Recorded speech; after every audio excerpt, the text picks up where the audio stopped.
কংগ্রেসের নেতৃত্বে আমাদের যে কর্মসূচি সেটা হচ্ছে যে আর.জি. কর হাসপাতালে একজন মহিলা ডাক্তারকে তৃণমূলের আশ্রিত দুষ্কৃতীরা ধর্ষণ করে হত্যা করেছে তারই প্রতিবাদে, এবং আজকে যে ভগবানগোলা তৃণমূল কংগ্রেসের দুষ্কৃতী বাহিনীর দ্বারা সাধারণ মানুষকে গুলি করে হত্যা করেছে তারই প্রতিবাদে সারা পশ্চিম বাংলায় আজকে আমরা এই সরকার যদি না আসতো তাহলে আমরা জানতে পারতাম না। আমরা শুনেছি যে কাকের মাংস খায়, কিন্তু তৃণমূলের মাংস খেতে পারে, তৃণমূল সরকার না আসলে কিন্তু আজকে আমরা জানতে পারতাম না। তারই প্রতিবাদে আমাদের আন্দোলন।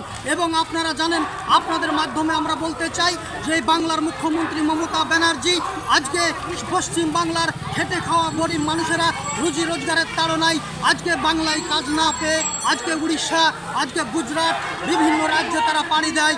অথচ উড়িষ্যাতে যেভাবে আজকে মুর্শিদাবাদ থেকে শুরু করে সারা বাংলার আজকে খেটে খাওয়া শ্রমিকদের ওপর যেভাবে অকথ্য নির্যাতন করছে, যেভাবে মেরে হত্যা করছে প্রকাশ্য দিবালোকে, তারই প্রতিবাদে আমাদের আন্দোলন চলছে। আচ্ছা, আপনাদের মূল দাবি কি আর.জি. কর কাণ্ড নিয়ে? আমাদের মূল দাবি হচ্ছে যারা এই ঘটনার সঙ্গে জড়িয়ে আছে তাদের অবিলম্বে শাস্তি এবং অবিলম্বে তাদের ফাঁসি আমরা চাই।